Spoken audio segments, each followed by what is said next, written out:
Hello and welcome to the Lift Disability Network webinar series. I would like to just take a moment to thank all of you who support Lift. We truly appreciate all you do for our organization. And for those of you who are new to Lift Disability Network, welcome, and we hope you find our resources helpful to you and your family. My name is Christine Sacco-Benny. I'm an associate clinical professor at the University of South Carolina in the Rehabilitation Counseling Program. I'm also a member of LIFT's executive board and have really appreciated the opportunity to be part of this incredible organization. Today I'd like to share a little bit of time with you to go over and think about how we can nurture our relationships during this time of uncertainty, during this COVID-19 pandemic and our stay-at-home orders, all the things that go along with it, and some of those stressors that we feel and how they come out and are represented to the people we love most. So let's just take a moment and be reminded of what love is. 1 Corinthians really helps us to do that and to think in terms of love as being patient and kind, that it is not boastful or proud, and that we really honor others rather than dishonor them, and we're slow to anger. These are important pieces of what I'm going to be talking about today. Love truly is the anchor for nurturing our relationships.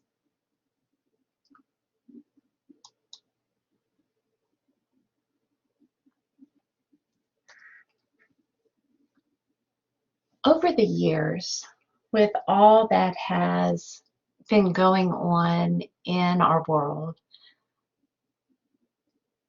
people who study in mental health and human services have recognized a pattern that has occurred whenever we're faced with some kind of disaster or crisis. We definitely see this during times of hurricanes or tornadoes, some of those natural disasters. We've seen it during some of those man-made disasters that we've experienced in 9/11 and some of the school shootings. The pattern that you see here is one that we can kind of use to help us recognize how people are going to behave. We have this period of time of pre-disaster where we're kind of in this mode of everyday living, but we see something happening so we can start to prepare for that. There's this warning of a threat and then the actual threat, and we have that impact. And over the last couple months, we've seen that impact with this COVID-19 pandemic in our country. After the impact hits or that we become aware of it, we see this wonderful piece of humanity where people step in and we see some true heroism. And we've definitely seen that with people in the medical professions, people who are giving of their time, all of those interns who have given their time into working in this situation versus in their specializations, people who've retired and have come back to help the medical professionals who are employed in our hospitals and care units. And we really appreciate all the efforts of our first responders. We definitely see that heroism. And then we enter into this honeymoon phase where we're really looking back and appreciating all that work that people have done after the impact of the disaster or crisis. And we enter into this honeymoon phase just feeling good and sometimes euphoric in a sense. And we got to see that in some of the ways that people have appreciated our medical professionals. I can think of a story I saw on the news of people taking their cars into a parking lot of a hospital and honking their horns and flashing their lights in appreciation for all that's being done by their hospital staff. We got to see that too, and a story of a young girl who had gone through her last cancer treatment and was coming home, and her neighbors all were outside in their vehicles holding up signs congratulating her for all the hard things she went through, and just so proud of her for coming home. And it's really exciting during this honeymoon phase. But we find that this honeymoon phase is relatively short term before we enter into this phase of disillusionment. And I think many of us are probably seeing that right now. We can't go to the grocery store without people kind of making snide marks, or if somebody sneezes, just the reaction that some people have. There's this uncertainty, and when there's uncertainty, our behaviors aren't always as caring as we'd like them to be.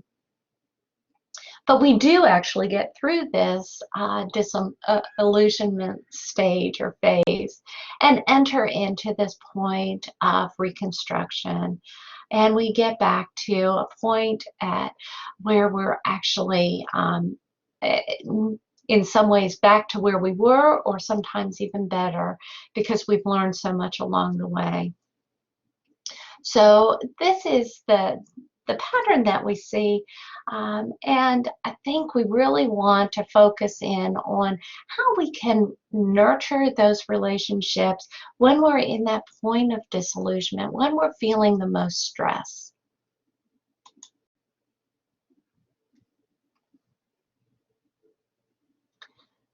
So during a period of crisis or during a disaster event, it's really not unusual for folks to feel, that their normal coping capacities are taxed. They're stressed to the limit.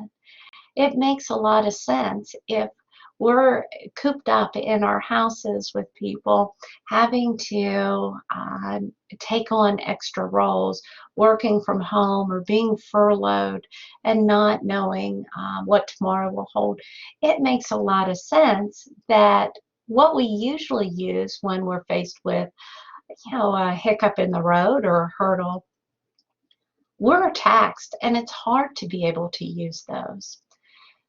We become overwhelmed emotionally in those times, and it's really difficult then to just do some basic problem solving or to pull on some of our typical coping skills.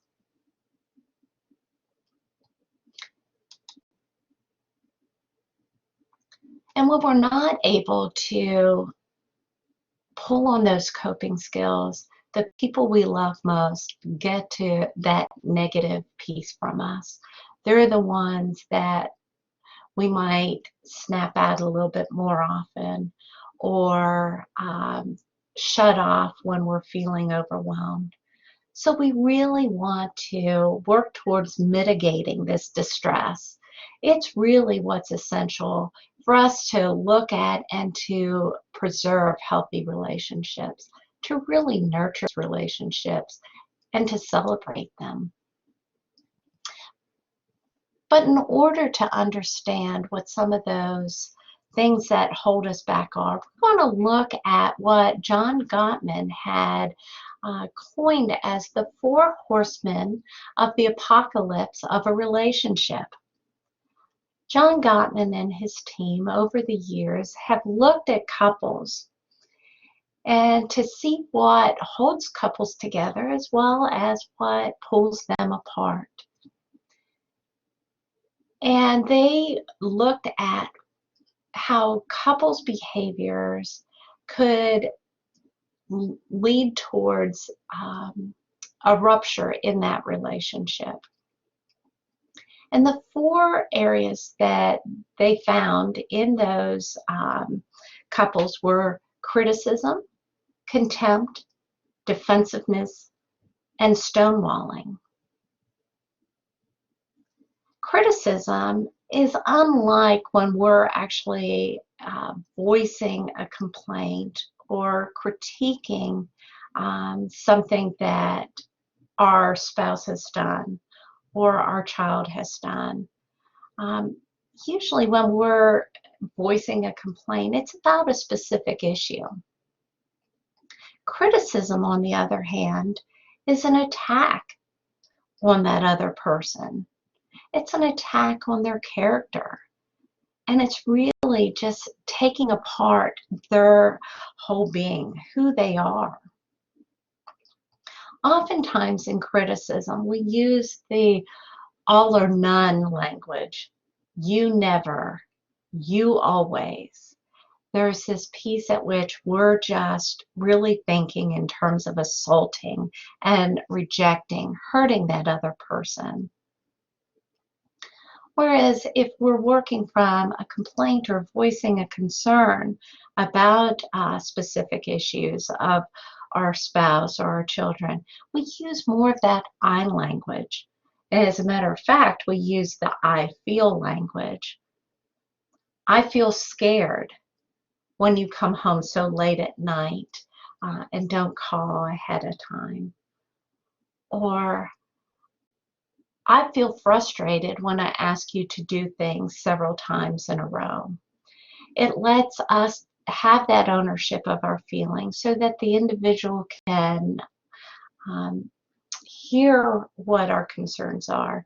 Criticism, on the other hand, really is that pointing the finger at that that person is not good. And as we continue with that escalation, the escalation in that pattern that happens eventually leads towards contempt.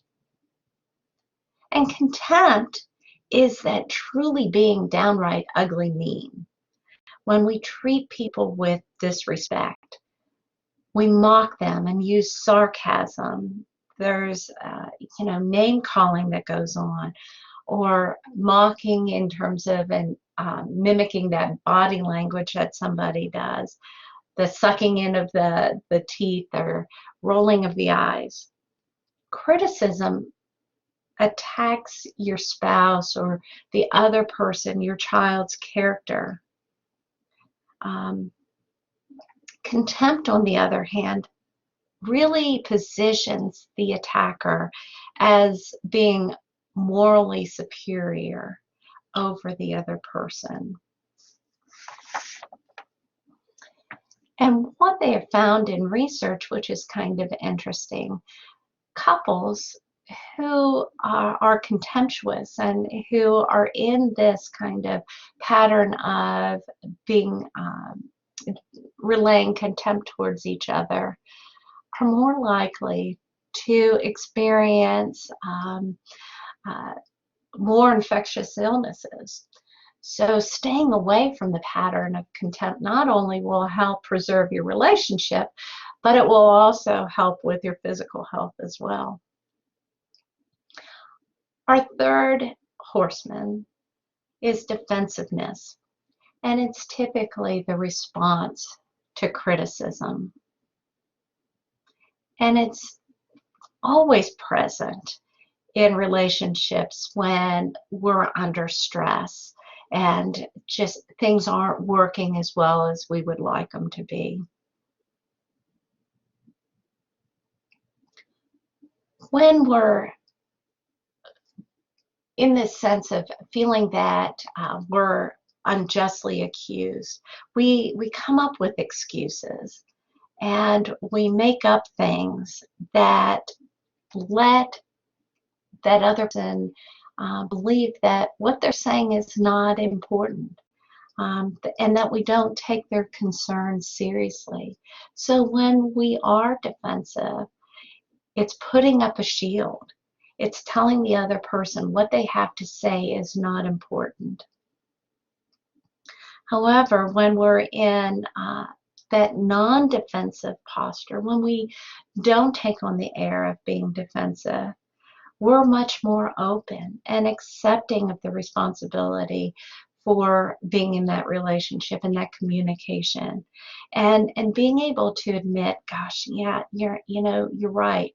I did do something wrong. I'll take care of that now. So when we're thinking in terms of a defensive way of responding, it might be, yeah, I know you asked me to pick up the milk on the way home. I had a busy day. You know how busy I am. I'm under so much pressure. And traffic was horrible. There's a lot of idiots out on the road right now. How can I pick up milk when I'm having to deal with all that? Versus taking down that shield of defensiveness and being able to say, I did forget. I had a busy day and the traffic was bad, and I just clearly forgot. I'll run out now, or I'll make sure that I get that tomorrow first thing. So we're able to take on that responsibility and having that collaborative relationship in that partnership. And the last horseman of the apocalypse is stonewalling. And it's that true response to contempt. When we're in that position of contempt, being just that downright ugliness, that moral superiority, the other person is going to shut down. There's going to be withdrawal. The person's going to stop responding. Instead of confronting issues, it's just like we see in this picture. We turn away. We turn our back to the other person. And oftentimes we, can act in some behaviors that are less than attractive. Not only do we turn away and close ourselves off, but we might also engage in this obsessive behavior, distracting behaviors that get on the other person's nerves.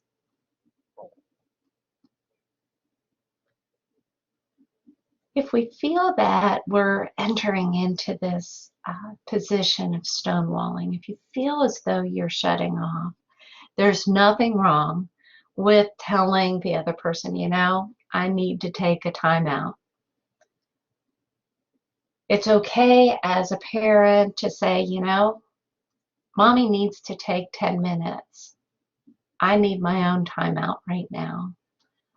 Or if you're arguing with your spouse or that person that means so much to you, I'm not able to hear you right now because I'm so angry. I'm going to go and just find some space for a little bit. When I'm in a better place to listen, I'm going to come back. Is that all right with you?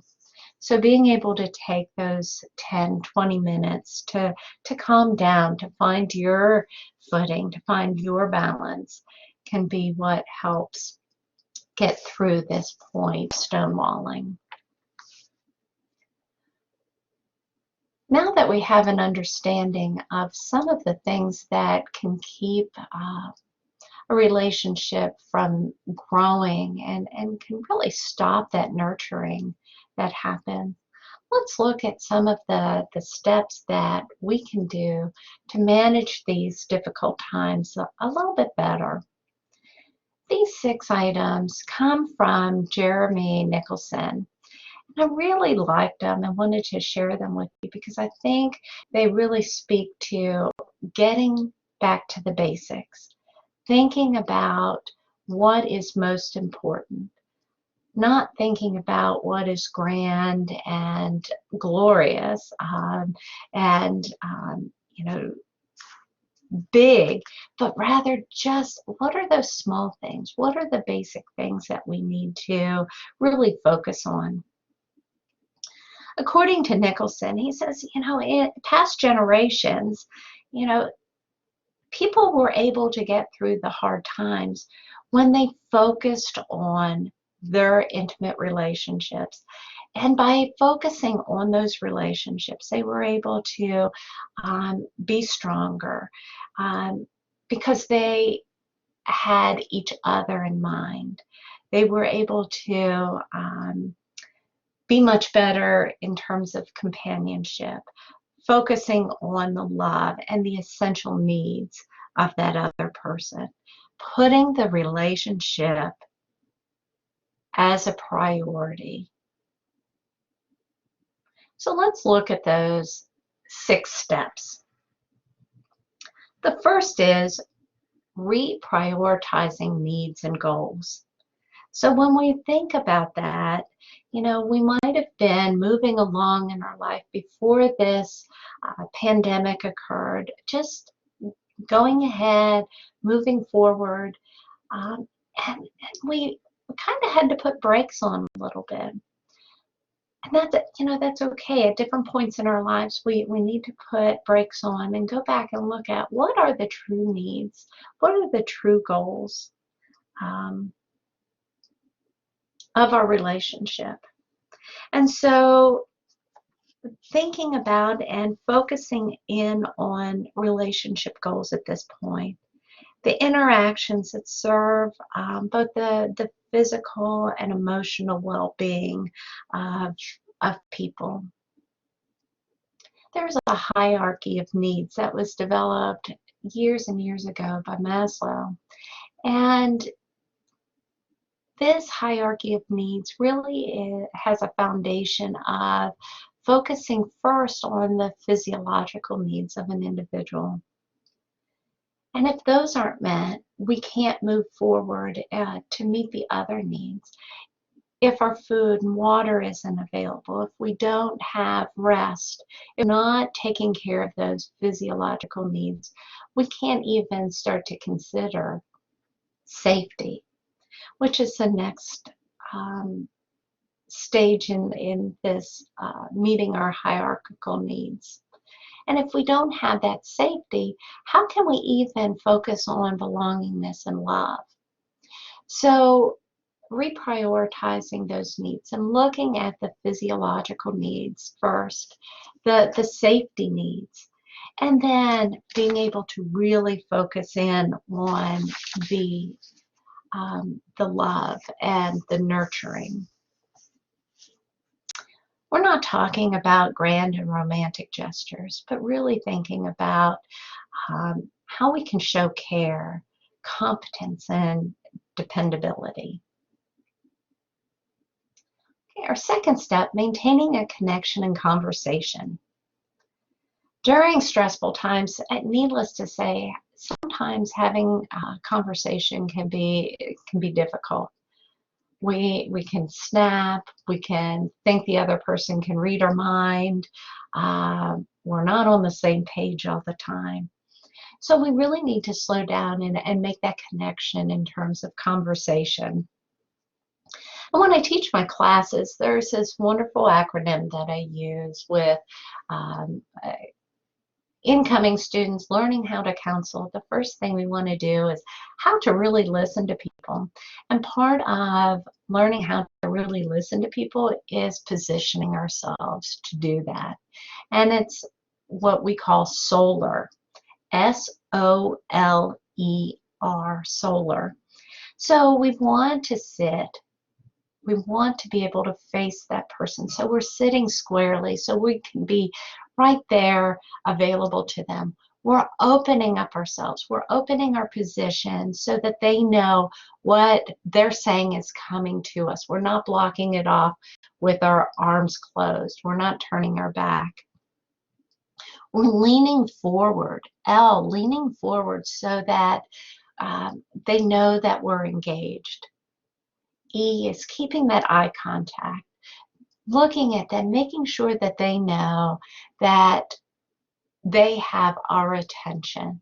Now, I recognize from a cultural perspective, yeah, eye contact might be different for each family, but to the point where it's comfortable and right for your family, just to make sure that the person who's speaking knows that you're paying attention and are. If you're doing these things, if you're sitting squarely, you're open, you're leaning forward, and you're giving that eye contact, you want to relax into the moment, not be bothered by everything else that's going on around you, but really relaxing so that you can be there for that person entirely.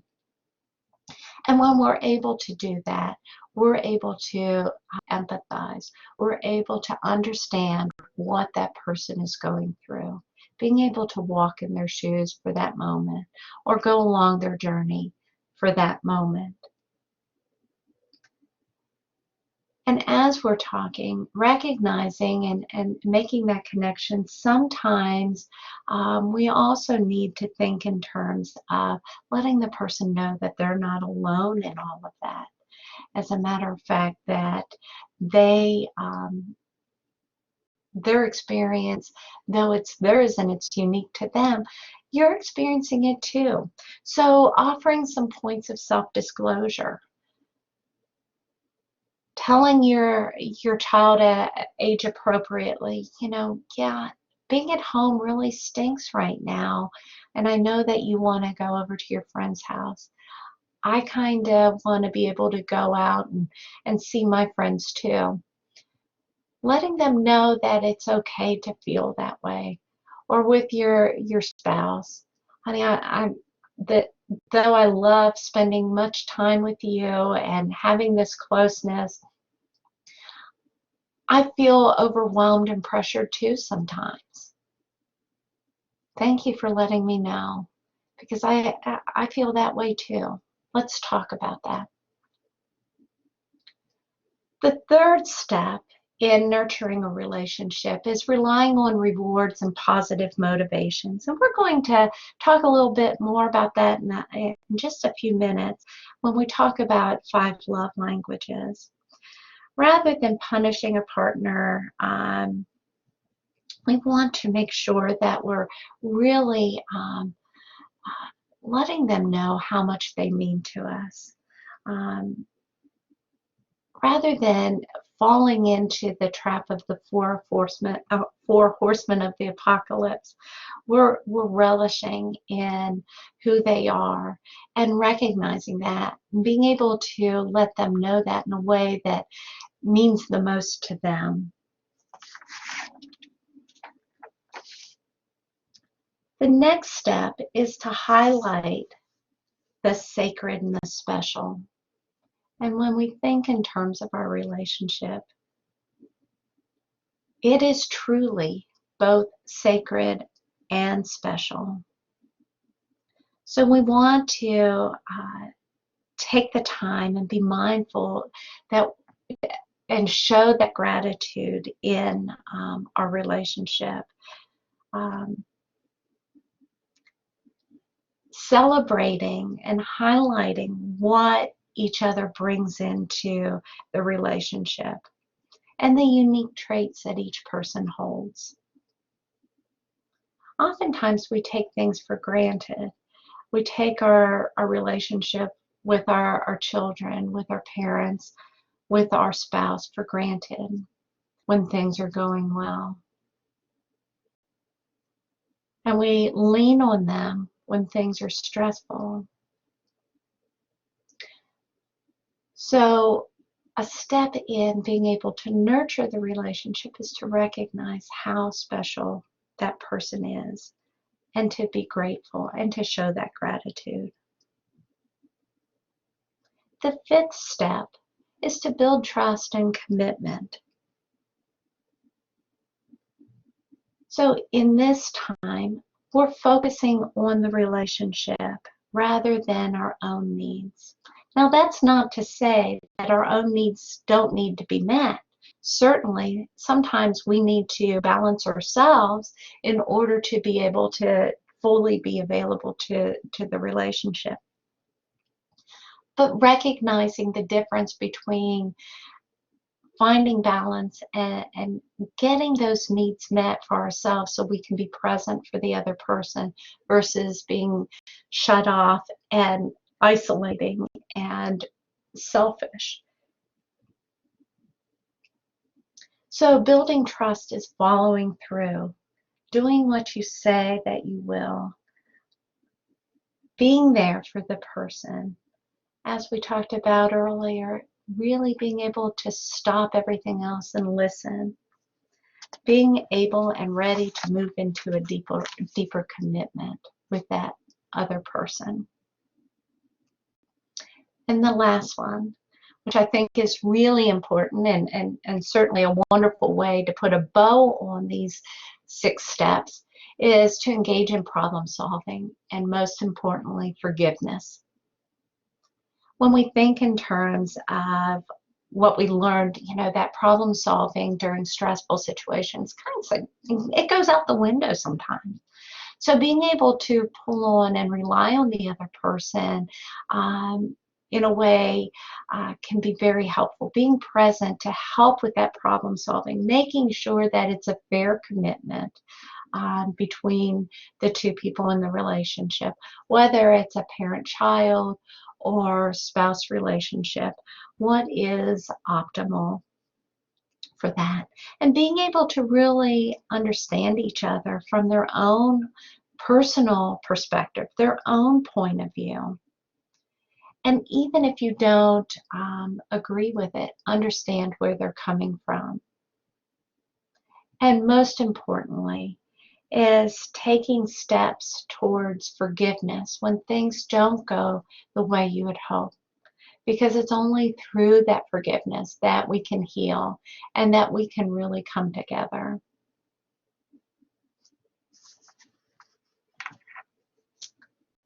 Now, focusing a little bit more on that relying on rewards and positive motivations, we can explore the 5 love languages.